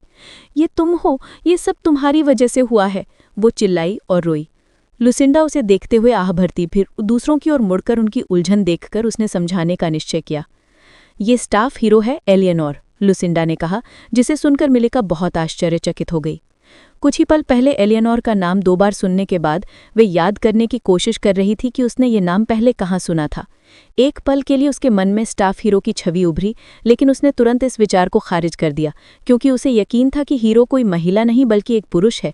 हालांकि अब जब लुसिंडा ने पुष्टि कर दी कि ये वही हीरो है जिसने कभी उसे परेशान किया था, तो वो आश्चर्यचकित क्यों ना हो। ये कैसे संभव है? उसने अपनी आंखों और कानों पर विश्वास न करते हुए पूछा। अपने प्रिय शिष्यों से पूछो, लुसिंडा ने उत्तर दिया। मिलिका ने तुरंत ईदान और आरेबल की ओर देखा और उनकी उलझी हुई निगाहों को देखते हुए उसे एहसास हुआ कि शायद ये दोनों वही थे जो हीरो के लड़की में बदल जाने के लिए जिम्मेदार थे। ये जानकर उसे पहले तो झटका लगा, लेकिन फिर वो जोर से हंस पड़ी। क्या तुमने उसके साथ ऐसा किया?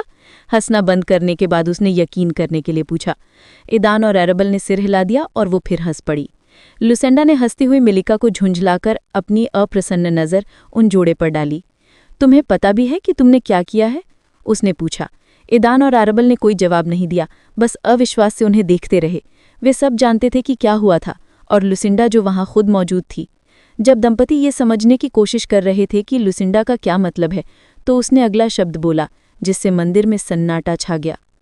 एलियनोर, वो प्रेग्नेंट है। एलियनोर, वो गर्भवती है। लुसिंडा के इन सरल शब्दों ने शुरू में तो सभी कुछ चुप करा दिया, लेकिन फिर सिएरा की हंसी से सब कुछ शुरू हो गया। क्या? ने मिलिका ने आश्चर्य से कहा। उसे विश्वास नहीं हो रहा था कि उसने क्या सुना था। ऐसा लग रहा था जैसे आरेबल वास्तविकता से बाहर आ गई हो, और ईदान ने चौंककर उस रोती हुई लड़की को देखा जो मंदिर के फर्श पर पड़ी थी। ये कैसे संभव है? ईदान ने अविश्वास से कहा। वो समझ नहीं पा रहा था कि क्या हुआ था। और पिता कौन है? यूलिया ने बिना सोचे समझे पूछा, क्योंकि उसे सदमे से उबरने का समय नहीं मिला था, जिससे स्थिति और बिगड़ गई। पिताजी? कौन जाने, मैंने उन सबको मारा है। हीरो गुस्से और निराशा से फूट फूट कर रोने लगा। पवित्र छड़ी शांति से उसके चारों ओर घूम रही थी।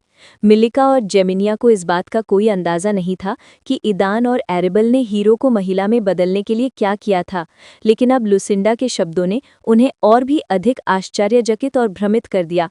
आह भरते हुए लुसिंडा ने ये बताने का निर्णय लिया कि वास्तव में उनके बीच क्या हुआ था।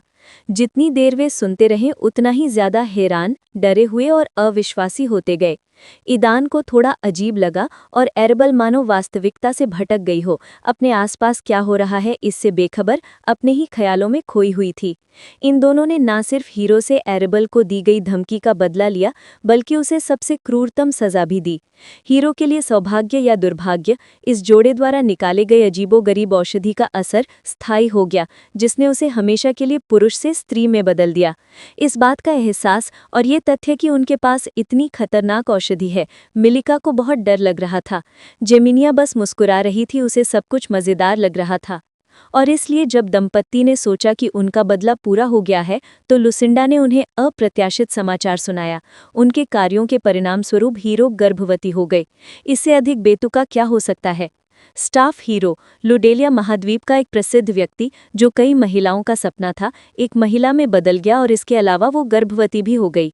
अपनी व्याख्या समाप्त करने के बाद लुसिंडा ने उन्हें जो कुछ सुना था उसे पचाने के लिए छोड़ दिया और अपना ध्यान सिएरा की गोद में मौजूद बच्चे की ओर लगाया और आश्चर्यचकित हो गई। लुसिंडा उलझन में थी, उसे समझ नहीं आ रहा था कि सिएरा जैसी औरत एक छोटे बच्चे के साथ इतनी कोमलता से कैसे पेश आ सकती है। उसने देखा कि सिएरा कितनी सावधानी और कोमलता से, जो उसके स्वभाव के बिल्कुल विपरीत था, बच्चे को संभाल रही थी। लुसिंडा ने तो ये तक सोचा कि ये सिएरा का अपना बच्चा हो सकता है, किसी और का नहीं। लुसिंडा की नज़रों को देखकर सिएरा ने उसे हमेशा की तरह मुस्कुरा दिया, जिससे लुसिंडा हमेशा चिढ़ जाती थी। इजी को ध्यान से देखने पर लुसिंडा को उसमें से वाल्करी वंश की झलक मिली और वो हैरान रह गई। वो लुसिंडा को पूछने का समय नहीं मिला, इससे पहले कि सिएरा ने उसे बीच में ही टोक दिया। मेरी नहीं, सिएरा ने सर हिलाते हुए जवाब दिया। तो फिर?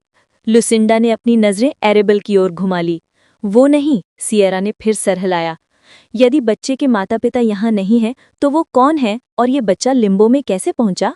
वो निम्मो की बेटी है। सिएरा ने ये बताने का निर्णय लिया क्योंकि वो जानती थी कि देर या सवेर उसे ये जानकारी मिल जाएगी। लुसिंडा आश्चर्यचकित रह गई। उसे वो पेंडेंट याद आ गया जो उन्होंने किसी अज्ञात वाल्करी की आत्मा के टुकड़े से पहना था। उन्होंने तुरंत तथ्यों की तुलना की और सच्चाई समझ गई। फिर उन्होंने फिर से भौहें सिकोड़ी और सिएरा की ओर देखा। ये चुड़ैल इस छोटी बच्ची से इतना क्यों जुड़ी हुई है? वो उसकी अपनी बेटी नहीं है? लुसिंडा समझ नहीं पा रही थी कि सिएरा इजी की इतनी परवाह क्यों करती है, मानो वो उसकी अपनी बच्ची हो। उन कुछ दिनों के दौरान क्या हुआ जब वो चली गई थी? लुसिंडा ने आश्चर्य व्यक्त किया। होस्ट, टेलीपोर्टेशन उपलब्ध है। अचानक इन सब के बीच ईदान को सिस्टम से एक सूचना प्राप्त हुई। सिस्टम, टेलीपोर्टेशन सक्रिय करो, उसने मन ही मन आदेश दिया। टेलीपोर्टेशन की तैयारी शुरू हो गई है। उल्टी गिनती 10 मिनट की है। ईदान ने खांसते हुए कहा, जिससे मिलिका और अन्य लोगों का ध्यान उसकी ओर खिंचा। खैर, एरेबल और मैं अपनी दुनिया में लौट रहे हैं क्योंकि हमारी क्षमता उपलब्ध हो गई है। हमें अभी भी वहाँ महत्वपूर्ण काम करने हैं। इसलिए इससे पहले कि वो अपनी बात पूरी कर पाता, सिएरा ने उसे बीच में ही टोक दिया। क्या तुम भाग जाओगी हमें इस गंदगी से निपटने के लिए छोड़कर जो तुमने फैलाई है? ये कहते हुए उसने हीरो की ओर इशारा किया जो लेटा हुआ रो रहा था। छड़ी चुपचाप अपने मालिक के बगल में हवा में मंडरा रही थी, दूसरों पर ध्यान नहीं दे रही थी। ईदान को समझ नहीं आ रहा था कि क्या कहे। सिएरा सही कह रही थी, वो वास्तव में इस समस्या से दूर जाने वाला था और मास्टर और बाकियों को इससे निपटने के लिए छोड़ रहा था। अगर वे रुक भी जाते तो भी हीरो की इस हालत में वे शायद कुछ नहीं बदल पाते। इससे पहले हीरो ने उन दोनों पर हमला करने की कोशिश की थी। इससे ये साफ जाहिर था कि वो उनसे नफरत करती थी और उनके रुकने से मामला और बिगड़ जाएगा। ईदान ने सोचा कि बेहतर होगा कि बाकियों को हीरो को थोड़ा शांत करने दिया जाए और अगली बार जब वे आएं तो शायद मिलकर बात कर सकें। फिर वे तय कर सकें कि आगे क्या करना है। एरेबेल सबसे ज्यादा हैरान थी। उसे यकीन ही नहीं हो रहा था कि क्या हुआ था। उसने इसे मानने से इनकार कर दिया। आखिरकार उन्होंने अपने कार्यों से एक इंसान की जिंदगी पूरी तरह बदल दी थी। वो समझ गई थी कि हीरो अच्छा इंसान नहीं था, लेकिन उनके कार्यों की वजह से वो एक माता पिता बन गई और इस सब में एक नई जिंदगी को घसीट लाई। एरेबेल को समझ नहीं आ रहा था कि इसका क्या मतलब निकाले। हीरो को कुछ उदासी से देखने के बाद मिलिका ने अपनी नजरें ईदान की ओर घुमाई और एक छोटा सीलबंद लाल डिब्बा निकालकर उसे दे दिया। लो, इसे अपने साथ ले जाओ ईदान, उसने उसे डिब्बा देते हुए कहा। इसके अंदर एक सीलबंद अग्नि पत्थर है, समय आने पर इसका प्रयोग करना। बॉक्स स्वीकार करते ही ईदान को तुरंत उसमें से निकलती हुई गर्माहट महसूस हुई और उसके अंदर किसी चीज ने उस पर प्रतिक्रिया की। अग्नि स्रोत, उसने उत्साहित होकर बुदबुदाते हुए कहा। उसने बॉक्स स्वीकार किया और कहा, ये पहला अग्नि स्रोत था जो उसे मिला था और वो इसे परखने और ये देखने के लिए बेताब था कि वो अपने आत्मिक रूप को कितनी देर तक बनाए रख सकता है। हालांकि ये जानते हुए कि ये स्रोत उसे सीमित समय ही देगा, ईदान ने अपने आवेग को नियंत्रित कर लिया। धन्यवाद मास्टर, उसने उसे धन्यवाद दिया और इसे अपनी तिजोरी के अंदर भेज दिया। मैं आपकी अगली यात्रा के लिए कुछ और चीजें तैयार करूंगी, मिलिका ने कहा। गुरुजी, मैं भी आपके लिए अपनी दुनिया से कुछ दिलचस्प चीजें लाऊंगा, ईदान ने कहा। वो दूर नहीं रहना चाहता था और उनकी दयालुता के लिए उनका शुक्रिया अदा करना चाहता था। ये जानते हुए कि उनकी दुनिया की कुछ चीज़ों ने यहाँ मौजूद लोगों का ध्यान आकर्षित किया था, उन्होंने उन्हें यहाँ लाने के बारे में सोचने का निर्णय लिया। स्वर्गारोहण परीक्षण, निम्मो की अचानक हुई घटना और मौजूदा हालात के चलते ईदान और एरेबेल ने चीज़ें खरीदकर यहाँ लाने के बारे में नहीं सोचा था, लेकिन अब उन्होंने इसे बदलने का निर्णय लिया। हम इंतजार करेंगे, ईदान की बातें सुनकर यूलिया ने कहा। उसे भी अपने छोटे साथियों की दुनिया की चीजें देखने में बहुत दिलचस्पी थी। उल्टी गिनती खत्म होने से कुछ देर पहले ईदान अभी भी स्तब्ध एरेबेल के पास गया और उसका हाथ थाम लिया। समय पूरा होते ही उसने सबको अलविदा कहा और एरेबेल के साथ अपनी दुनिया में लौट गया और मिलिका और बाकी लोगों को स्टाफ हीरो से जुड़ी समस्या से निपटने के लिए छोड़ गया। ये तो बेतुका है, एरेबेल ने चिल्लाकर कहा जब उसे ईदान से पता चला कि क्या हुआ था। ईदान ने अपनी कहानी खत्म करके एरेबेल को संभलने और शांत होने का समय दिया। वो खुद भी जो हुआ था उसे स्वीकार कर चुका था और उसे अब और चिंता करने का कोई मतलब नहीं दिख रहा था। उसने अपना स्मार्टफोन फिर से चालू किया और फिर से नोटिफिकेशन देखने लगा। ईदान जितने भी लोगों को जानता था उनमें से उसके पास बस कुछ ही लोगों के नंबर थे, एरेबेल, एस्मा, उसकी बहन आइरीन और एक नई परिचित मिला। उसके पास कोको का नंबर भी था जो पहले उसका था। रैम्बस सिटी में नेटवर्क की कमी के कारण ईदान एस्मा और आइरीन से संपर्क नहीं कर पाया। एरेबेल और कोको उसके साथ थे, इसलिए मिला ही अकेली बची थी। अब तक उसे जितने भी नोटिफिकेशन मिले थे वे सब उसी की तरफ से थे। मिला के सभी संदेशों की समीक्षा करने के बाद ईदान को पता चला कि क्रॉस के लापता होने का पता चल गया है और वो संदिग्धों में से एक बन गया है। ये संदेश किसके हैं? एरेबेल ने पूछा थोड़ा शांत होते हुए। उसने देखा कि ईदान अपने स्मार्टफोन पर उन सूचनाओं को देखने में व्यस्त था जो उनके अपनी दुनिया में लौटने के बाद आई थीं। मिला का संदेश, ईदान ने स्क्रीन से अपनी नजरें हटाए बिना उत्तर दिया। ओह, और कौन है? मिला का नाम सुनते ही एरेबेल का मूड और व्यवहार अचानक बदल गया। हालांकि संदेश पढ़कर सोच में डूबी ईदान ने इस पर ध्यान नहीं दिया।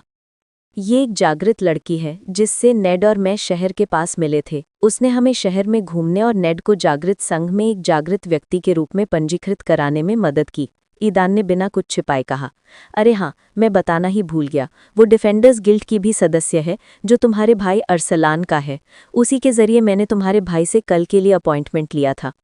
सारा विवरण सुनकर एरेबेल को थोड़ी राहत महसूस हुई। हालांकि उसके अंदर एक नाखुशी और कुछ संदेह अभी भी बना हुआ था और उसे एहसास हुआ कि ये सब एक दुष्प्रभाव की झलक मात्र थे और अभी भी गायब नहीं हुए थे। Ring ring ring.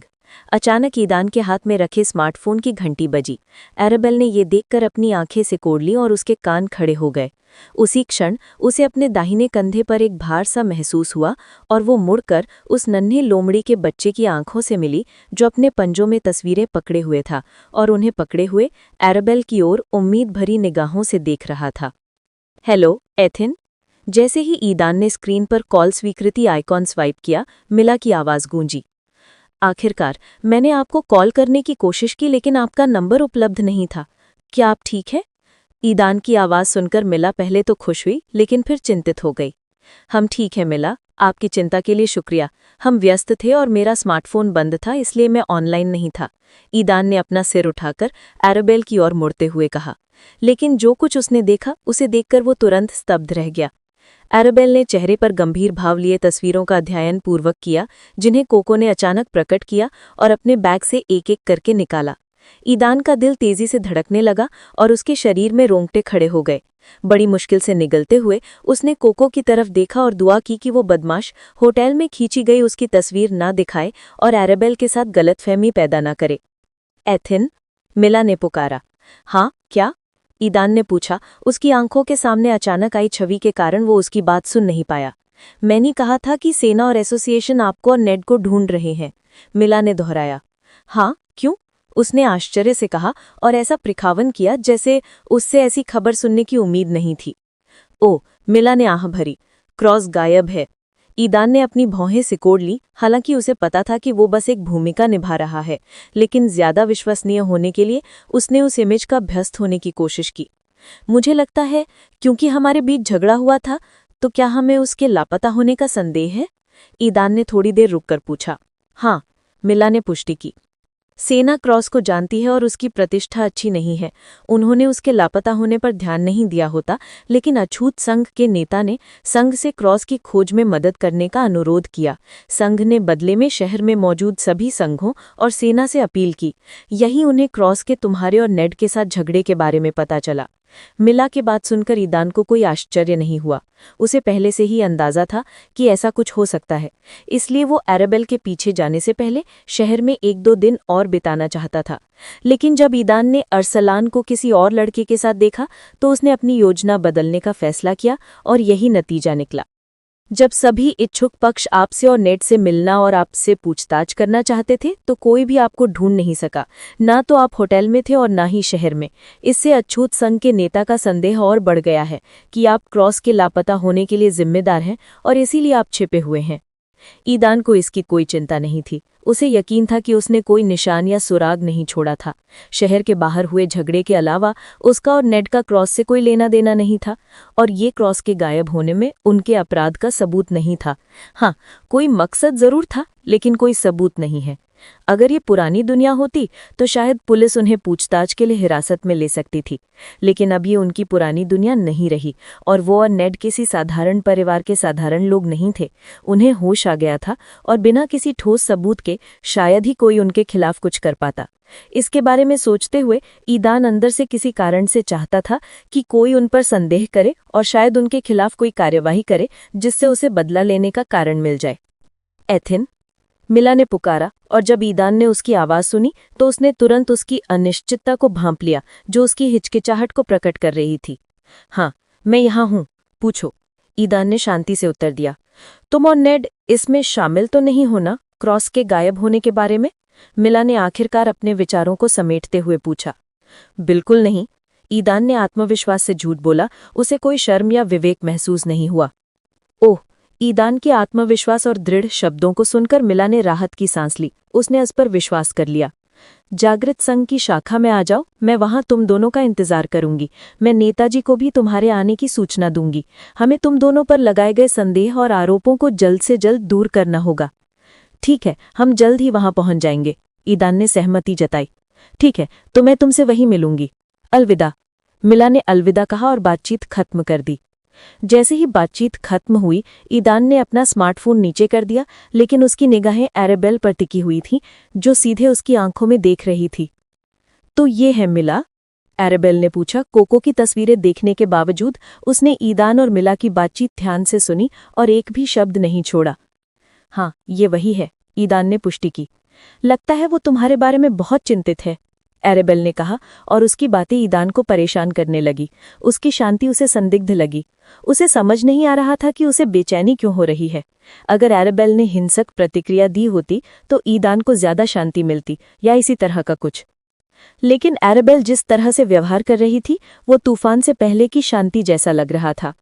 ईदान को मन ही मन उम्मीद थी कि उसका दिमाग बस उसके साथ छल कर रहा है। उसे लगता था कि एराबेल ज्यादा समझदार है और उसे उम्मीद थी कि वो उस पर उतना ही भरोसा करेगी जितना वो उस पर करती है।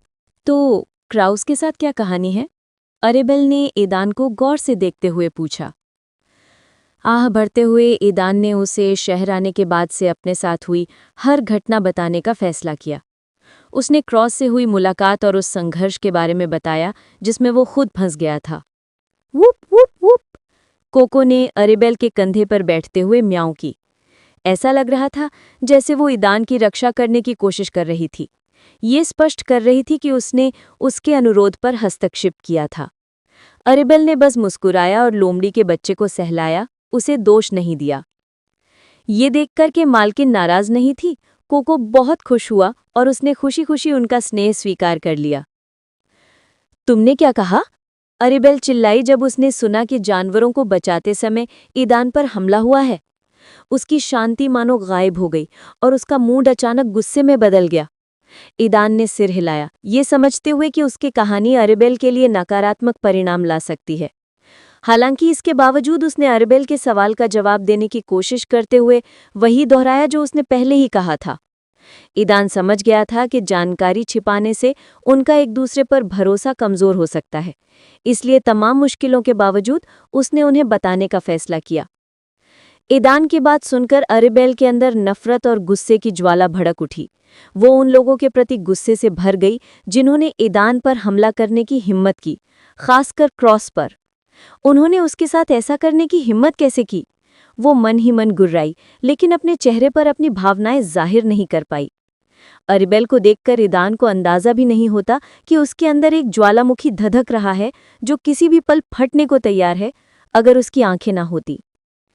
उसकी आंखें सचमुच आग से भरी हुई थीं, और अगर वो किरणें छोड़ सकती तो वो अपने आसपास की हर चीज को जला चुकी होती। अरेबेल ने आह भरी और सांस छोड़ी, कुछ सेकंड के लिए आंखें बंद की और फिर खोल दी। उसकी आंखों में जो कुछ था वो गायब हो गया था। उसकी जगह एक ठंडी शांति छा गई जिसने ईदान को बहुत हैरान किया। अरेबेल जिस तरह से अपनी भावनाओं को इतनी जल्दी बदल रही थी वो बिल्कुल बेतुका था। उसे देखते हुए ईदान सोच रहा था कि इन 10 दिनों में अरेबेल पर क्या गुजरी होगी कि वो इतना बदल गई। मानो उसके अंदर एक साथ दो चरम सीमाएं बसी थीं, एक पागलपन और दूसरी ठंडी और दृढ़। जैसे ही ईदान ने इसके बारे में सोचा वो तुरंत स्तब्ध रह गया, क्योंकि उसे इसके पीछे छिपे सुराग का एहसास हो गया। शायद बेले अपने आइस वॉल्किरी वंश के किसी दुष्प्रभाव हानि को दबा रही है, ईदान ने सुझाव दिया, और उसका अनुमान लगभग सही साबित हुआ। वो कहाँ है? इस शहर में? ईदान की ओर देखते हुए अरेबेल ने पूछा, और उसकी आवाज असामान्य रूप से शांत लग रही थी। ईदान ने मुस्कुराया अरेबेल की समता देखकर, फिर मानो डर रहा हो कि मानसिक कड़ी के जरिए उनकी बातें सुन न ली जाएं, उसने जवाब दिया, उनसे बिल्कुल नहीं। नेड ने क्रॉस को छोड़कर सभी से निपट लिया था। अरेबेल की शांत निगाहें डगमगाईं और एक पल के लिए ईदान ने उसकी आंखों में आश्चर्य देखा। क्रॉस के बारे में क्या? इस लड़की के बारे में मीला ने कहा था कि वो गायब है और तुम पर शक है। क्या ये भी नेड का ही काम है? अरेबेल ने तुरंत खुद को संभालते हुए मुख्य अपराधी की ओर रुख करते हुए पूछा। नहीं बेले, नेड ने कुछ खास नहीं किया, ये मैं ही हूं। मैं ही उसके गायब होने का कारण हूं। ईदान ने कबूल किया और अरेबेल अब और शांत नहीं रह सकी। उन्होंने कहा, बेले, मैंने स्वयं उसे मारा है। ये कबूली सुनकर अरेबेल शॉक्ड रही और तुरंत उसने ईदान की आवाज में अजीबपन देखा। जब उसने कहा कि नेड ने पहले 12 आम लोगों से निपटा, फिर कबूल किया कि उसने खुद क्रॉस को मारा है, तो उसकी आवाज में कोई भाव नहीं था। डैन, तुम ठीक हो ना?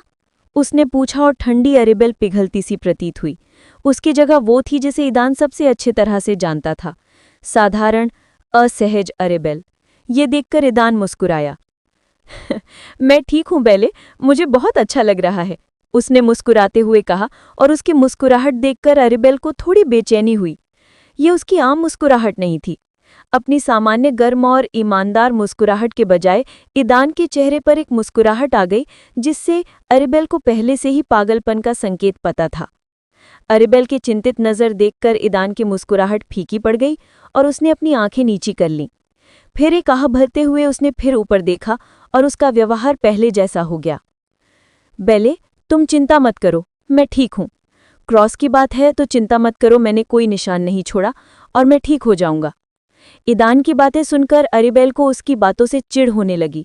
हालांकि इससे पहले कि वो कुछ कह पाती, ईदान ने एक अप्रत्याशित सवाल पूछकर उसकी सोच में खलल डाल दिया। वैसे तुम इस लड़की को जानती हो? उसने कोको द्वारा खींची गई एक तस्वीर निकालकर अरेबेल को देते हुए पूछा। विचलित और आश्चर्यचकित होकर अरेबेल ने हाथ बढ़ाया और तस्वीर खींच ली। तस्वीर पर एक नज़र ही उस लड़की के आकर्षण और सुंदरता का अंदाज़ा लगाने के लिए काफ़ी थी। हालांकि इसके बावजूद उसे देखकर अरेबेल को लगा कि वो थोड़ी जानी पहचानी है, लेकिन उसे याद नहीं आ रहा था कि उसने उसे पहले कहाँ देखा था। वो कौन है? अरेबेल ने पूछा और उसकी आवाज़ फिर से ठंडी और तनावग्रस्त हो गई। मैं खुद जानना चाहता हूं कि वो कौन है, ईदान ने हल्की मुस्कुराहट के साथ कंधे उचकाते हुए कहा।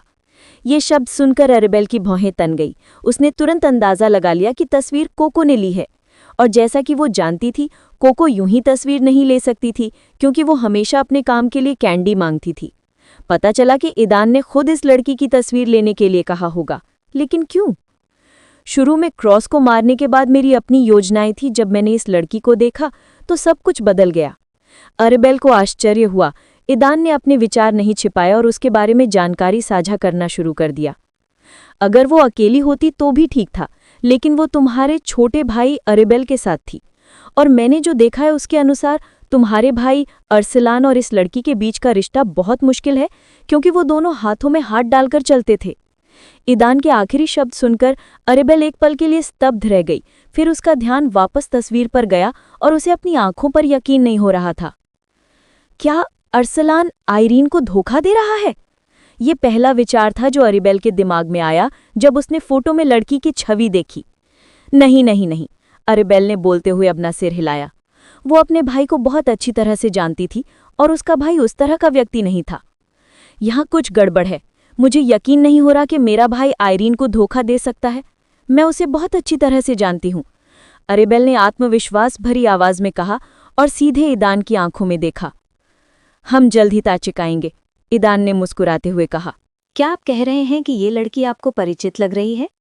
ईदान ने पूछा और उस अजनबी की तस्वीर ली जिसे उसने अरसलान के बगल में देखा था, जो उसने अरेबेल के हाथों से ली थी। हाँ, अरेबेल ने जवाब दिया। पहले तो मैं उसे पहचान नहीं पाई, लेकिन फिर गौर से देखने पर मुझे एहसास हुआ कि मैंने उसे पहले भी कहीं देखा है। मुझे लगता है कि वो भी एक जागृत महिला है, क्योंकि उसका रूप बहुत बदल गया है। ईदान ने उसकी राय से सहमति जताते हुए सिर हिलाया। ठीक है, तो चलो जागृत संघ चलते हैं। मीला ने कहा है कि वो वहाँ हमारा इंतजार कर रही होगी और शायद तुम्हारा भाई भी वहाँ होगा, ईदान ने सुझाव दिया। अरेबेल ने पहले तो ईदान को ध्यान से देखा, लेकिन फिर उसके सुझाव से सहमत होते हुए सिर हिला दिया। हम रास्ते में नेड को भी ले लेंगे, ईदान ने कहा, डॉपलगैंगर को न भूलते हुए। जैसे ही ईदान और अरेबेल दरार से बाहर निकले, नेड को तुरंत उसकी उपस्थिति का आभास हुआ और वो उससे मिलने के लिए दौड़ा। तब तक कोको अरेबेल के कंधे से ईदान के कंधे पर आराम से बैठ चुकी थी। अरेबेल का कंधा उसके लिए बहुत ठंडा था, जबकि ईदान के कंधे से उसे एक अच्छी गर्मी मिल रही थी। इस पर अरेबेल ने अपने होंठ भींच लिए, लेकिन ईदान केवल मुस्कुराया। जब वो शहर से होते हुए जागृत संघ की ओर चल रहे थे, तभी ईदान को याद आया कि वो अरेबेल के लिए जो उपहार लाया था उसे तो वो पूरी तरह भूल ही गया था। सोचने के बाद उसने सोचा कि इसे किसी और उपयुक्त समय तक टाल दिया जाए और बाद में दान करने का कोई अवसर ढूंढा जाए। एसोसिएशन की शाखा के आधे रास्ते में नेड उनसे मिलने आया, जो ईदान को देखते ही अपनी हमेशा की तरह पागल सी मुस्कान बिखेरने लगा। हालांकि जब उसने देखा कि अरेबेल अपने मालिक के बगल में खड़ी है, तो उसकी मुस्कान फीकी पड़ गई। नेड अभी भी ये नहीं भूल पाया था कि रास्ते में उसके मालिक के साथी के साथ क्या हुआ था, और वो अभी भी अरेबेल से डरता था। युवा स्वामी, नेड ने ईदान का अभिवादन किया और फिर अरेबेल की ओर देखते हुए उससे उसी प्रकार कहा जैसे उसके स्वामी ने कहा था, युवा मालकिन। अरेबेल इस अभिवादन से और नेड की आवाज़ से भी हैरान थी। उसने ईदान की तरफ देखा और उसकी मुस्कुराहट देखी। कैसा चल रहा है? क्या तुम्हें पसंद आया? ईदान ने पूछा। बचकाना, अरेबेल ने आंखें घुमाते हुए कहा। उसे एहसास हुआ कि ईदान बस मजाक कर रहा था, लेकिन किसी वजह से वो अपने चेहरे पर मुस्कुराहट नहीं रोक पाई। साफ था कि उसे नेड का संबोधन पसंद आया था। नेड, अरसलान कैसा है? ईदान ने पूछा, और नेड चुपचाप उसे देखता रहा। मैंने तुमसे कहा था कि अरसलान पर नज़र रखो, इसीलिए। ईदान के पास अपनी बात पूरी करने का समय नहीं था, क्योंकि उसके दिमाग में अस्पष्ट यादें उभरने लगी और वो अपना संतुलन खो बैठा और लगभग गिर पड़ा। क्या? इस जानकारी से उसके विचार उथल पुथल हो गए और उसने अविश्वास से नेड की ओर देखा, जिसने एक परिचित मुस्कान के साथ उसकी नज़रों का सामना किया। उप्स, ईदान ने झुंझलाहट के साथ कहा। फिर अपना सिर पकड़ते हुए अपनी आंखें बंद कर ली, अपने विचारों को व्यवस्थित करने की कोशिश कर रहा था। डैन, क्या हुआ? उसकी हालत में अचानक आए बदलाव को देखकर एराबेल चिंतित हो गई। कोई बात नहीं बेले, मैं ठीक हूं, ईदान ने होश में आने पर कहा। जो कुछ हुआ था वो उसे हैरान था और उसे यकीन नहीं हो रहा था कि नेड ऐसा कुछ कर सकता है। ओह, नेड ने अभी अभी मेरे साथ अपनी यादें साझा की बेले, कि कैसे उसने मेरे अनुरोध पर तुम्हारे छोटे भाई की देखभाल की थी। ईदान ने बताया कि उसके साथ क्या हुआ था। क्या? कैसे? एराबेल हैरान थी और ईदान भी। उसने अविश्वास से नेड की तरफ देखा। मुझे अभी तक पता नहीं है, शायद ये हमारे अनुबंध की एक विशेष क्षमता है या नेड की खुद की एक व्यक्तिगत क्षमता है, लेकिन डॉपलगैंगर्स के साथ अनुबंध पर हस्ताक्षर करने के बाद हमें जो अवतार क्षमता मिली थी उसे याद करते हुए मुझे संदेह है कि सबसे अधिक संभावना है कि ये हमारे और डॉपलगैंगर्स के बीच एक विशेष बंधन है। अनुबंध पर हस्ताक्षर करने के बाद इस जोड़े ने अभी तक अपनी अवतार क्षमता का उपयोग करने की कोशिश नहीं की है। पहली बात तो ये कि उन्हें इसे हासिल किए ज़्यादा समय नहीं हुआ है। दूसरी बात ये कि अभी तक इसे लागू करने के लिए कोई उपयुक्त स्थिति या ज़रूरत नहीं आई है। ईदान नई क्षमता के बारे में सोचता रहा, ये जानने की कोशिश करता रहा कि इसका उपयोग कैसे किया जाए और इससे साथ ही अपने अन्य कौशलों से लाभ कैसे उठाया जाए। ठीक है, चलो, ईदान ने कहा, अभी भी अपनी यादों में खोया हुआ, और अपने रास्ते पर चल पड़ा। एराबेल अभी भी चिंता में डूबी हुई उसके पीछे पीछे चल पड़ी, और नेड भी, जो ईदान के दूसरी तरफ बैठ गया। ईदान नेड के काम से बहुत खुश था। वो बहुत ध्यान से काम कर रहा था और एक पल के लिए भी अरसलान से नजरें नहीं हटाता था, जबकि वो किसी का ध्यान नहीं जाता था। उनके आगमन से पहले बचे हुए समय में ईदान ने जल्दी से सभी यादों का प्रतिक्षण किया और कुछ ऐसे क्षणों की ओर ध्यान आकर्षित किया जो उसे अजीब और असामान्य लगे। ईथन, नेड, जैसे ही वे मोड़ पर मुड़े, जागृत संघ की शाखा भवन के सामने उन्हें पुकारा गया। ईदान ने मीला को तुरंत पहचान लिया, लेकिन नेड ने उस पर कोई ध्यान नहीं दिया। एराबेल ने उस लड़की को घूर कर देखा जिसने ईदान और नेड को आवाज दी थी। वो एक छोटी लड़की थी जिसके छोटे काले बाल थे, बिल्कुल उसकी तरह। उसकी वर्तमान रूप से तुलना करते हुए एराबेल ने देखा कि अपनी छोटे कद के बावजूद ये लड़की उसके भेस से कहीं ज्यादा प्यारी और सुंदर थी। हालांकि इस खोज के बावजूद एराबेल ने हिम्मत नहीं हारी। आखिरकार उसका अपना रूप उस लड़की से कम कुछ तो ज्यादा ही बेहतर था। इस नतीजे पर पहुंचकर वो शांत हो गई, लेकिन उसकी शांति ज्यादा देर तक नहीं रही। उसने उस लड़की के बगल में एक आदमी को देखा जिसे वो अपनी जिंदगी में किसी और से ज्यादा अच्छे से जानती थी। वो एक नौजवान लड़का था जिसके बाल लाल और आंखें नीली थीं, बिल्कुल उसकी तरह। उसका छोटा जुड़वां भाई अरसलान है। ईदान ने उसे चेतावनी दी थी कि अरसलान शायद वहां होगा, और हालांकि एराबेल तैयार थी और अपने भाई को देखने के लिए उत्सुक भी थी, लेकिन वो उसे देखते ही स्तब्ध रह गई। उसी पल उसे लगा जैसे उसके अंदर कुछ प्रतिक्रिया कर रहा है, और तभी उसे अपने चेहरे पर कुछ गर्माहट सी टपकते हुए महसूस हुई। अपने चेहरे को छूकर उसने पाया कि वो आंसू थे। ये महसूस करते ही वो जल्दी से ईदान के पीछे छिप गई ताकि ये बात उन लोगों को न दिखे जो एसोसिएशन भवन के प्रवेश द्वार पर उनका इंतजार कर रहे थे। अरसलान और मीला के अलावा वहां कई और लोग भी थे। मीला, अरसलान और कई सैनिकों के अलावा ईदान ने एक और व्यक्ति को देखा। वो एक लंबी सुंदर महिला थी जिसके लंबे सुनहरे बाल और मनमोहक हरी आंखें थी। सर्दियों के कपड़ों में भी साफ दिख रहा था कि उसका शरीर किसी मॉडल जैसा ही था। कई लोगों ने तुरंत उसकी लंबी टांगों पर ध्यान दिया, और ईदान भी कोई अपवाद नहीं था। हालांकि कोको ने द्वारा ली गई तस्वीर में इस विशेषता को कैद नहीं किया था, लेकिन उसने इसे पहले ही दूर से देख लिया था। डैन, अचानक एराबेल ने अपने मानसिक लिंक के माध्यम से पुकारा, जिससे ईदान का ध्यान इस महिला के विचारों से हट गया। मुझे याद आ गया है कि वो कौन है, एराबेल चिल्लाई। मुझे वो लंबी टांगें याद है। किसी वजह से कोको ने उन्हें फोटो में कैद नहीं किया, वरना मैं उसे तुरंत पहचान लेती। बेशक ये बहुत ही आकर्षक संकेत था, और जो कोई भी इसे देखता वो उसे तुरंत पहचान लेता। ये ऑर्लियंस परिवार की मिलेना ऑर्लियंस है, और अरसलान और मेरे विपरीत वो मुख्य ऑर्लियंस परिवार के उत्तराधिकारी और प्रत्यक्ष वंशज हैं। ये ऑर्लियंस परिवार की मिलेना ऑर्लियंस हैं, एराबेल ने कहा, और अरसलान और मेरे विपरीत वो मुख्य ऑर्लियंस परिवार की उत्तराधिकारी और प्रत्यक्ष वंशज हैं। ओह, ईदान बस इतना ही कह सका और धीरे धीरे उनका इंतजार कर रहे लोगों की ओर बढ़ने लगा। ऑर्लियंस परिवार दूसरे महाद्वीप से है। आपदा के बाद वे इस महाद्वीप में आ गए और हमारे परिवार के साथ मिलकर काम किया, एराबेल ने उनके पीछे चलते हुए बताया।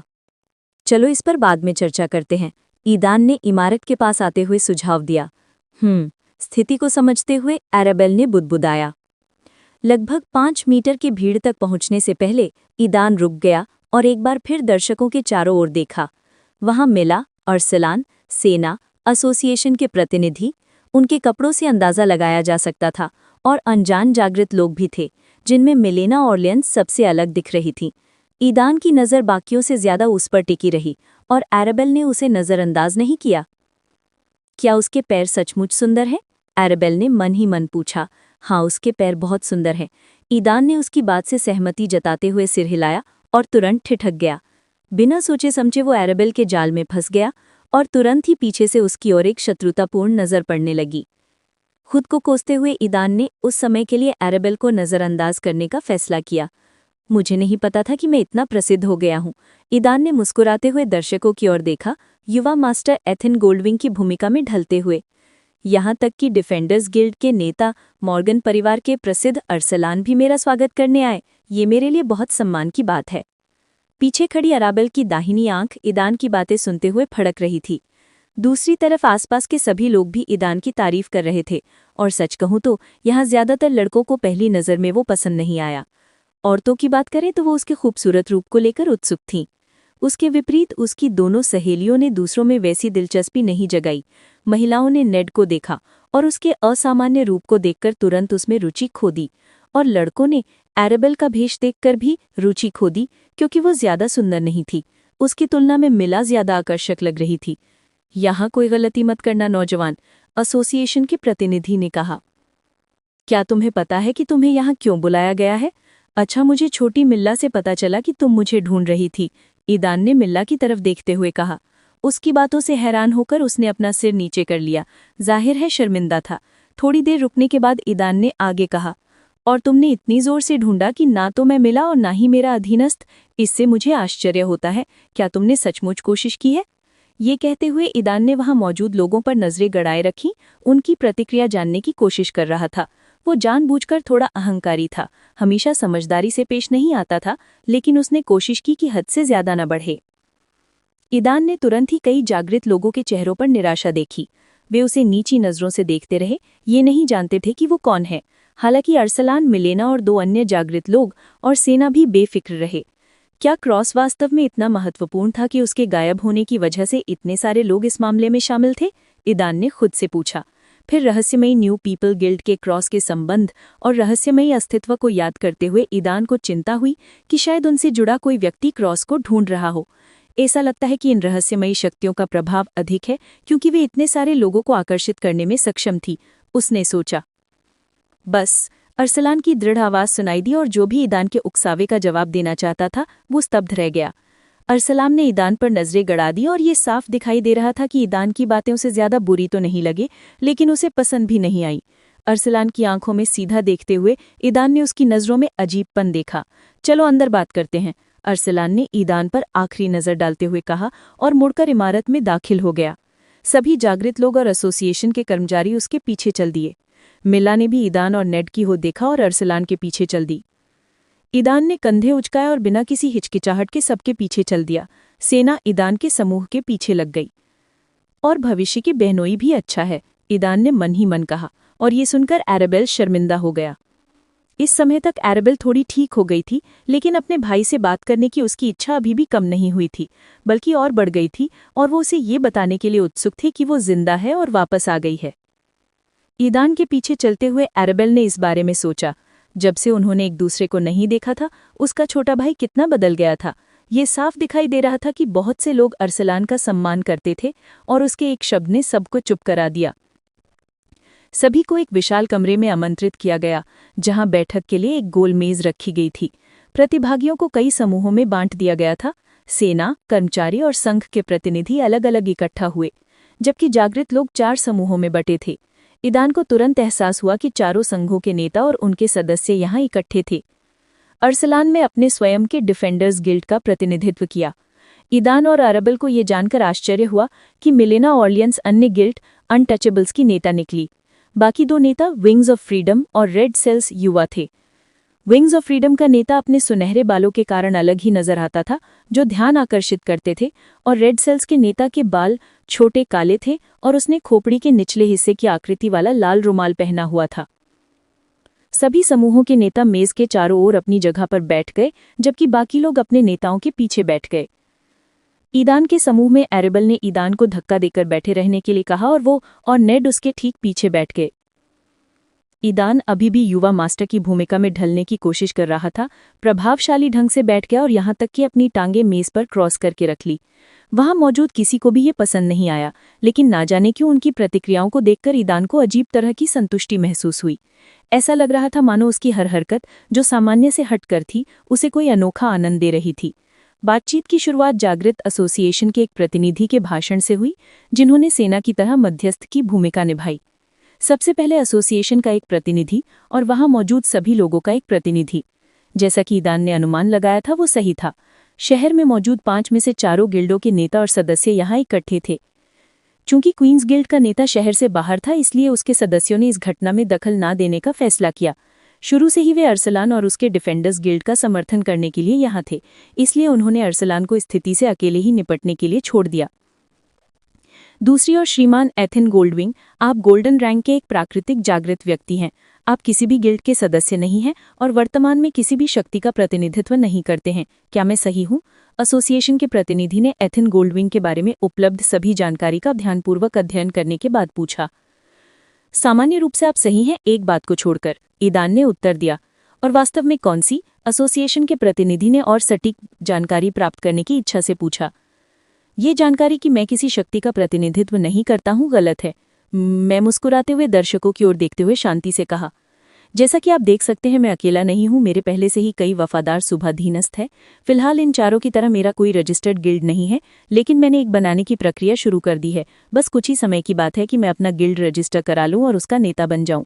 मैंने अपने गिल्ड के लिए एक नाम भी सोच लिया है, आप इसे रिकॉर्ड में दर्ज करा सकते हैं और ये पहली बार होगा जब इसका जिक्र होगा। कमरे में मौजूद सभी लोग ईदान की बात सुनकर स्तब्ध रह गए, यहाँ तक कि आरेबल भी उसकी बात सुनकर स्तब्ध रह गई। उसने इस तरह की घटनाओं की उम्मीद नहीं की थी। हालांकि वे अपना खुद का गिल्ड बनाने की योजना बना रहे थे और सिस्टम ने उन्हें पहले से ही एक संबंधित कार्य दे दिया था, लेकिन उन्होंने अभी तक इस पर आपस में चर्चा नहीं की थी। ईदान कहता है कि उसने गिल्ड के लिए नाम सोच लिया है और मैंने उससे चर्चा नहीं की। एरेबेल ने सोचा और उसका मूड थोड़ा खराब हो गया। बेले, मुझे माफ करना, मैंने इसके बारे में सोचा भी नहीं था। मैंने बस थोड़ा सुधार करने और ये बताकर थोड़ा उत्साह बढ़ाने का निर्णय लिया कि भविष्य में हमारा अपना गिल्ड होगा। जहाँ तक नाम की बात है तो मैंने बस वही नाम सोच लिया जो मेरे दिमाग में आया। क्या नाम है? एरेबेल ने तुरंत पूछा। उसका मूड खुश हो गया जब उसे एहसास हुआ कि ईदान तो बस सुधार कर रहा था। हे, ईदान ने मुस्कुराते हुए कहा। जब सब कुछ देर के लिए चुप हो गए तो उसने भविष्य के गिल्ड के लिए अपने नाम का विचार साझा किया। क्या हम निमो को तथाकथित विश्व राजा का सिंहासन प्राप्त करने और जुनोनिया में एक वास्तविक विश्व राजा बनने में मदद नहीं कर रहे हैं? मैंने सोचा क्यों ना हम अपने गिल्ड का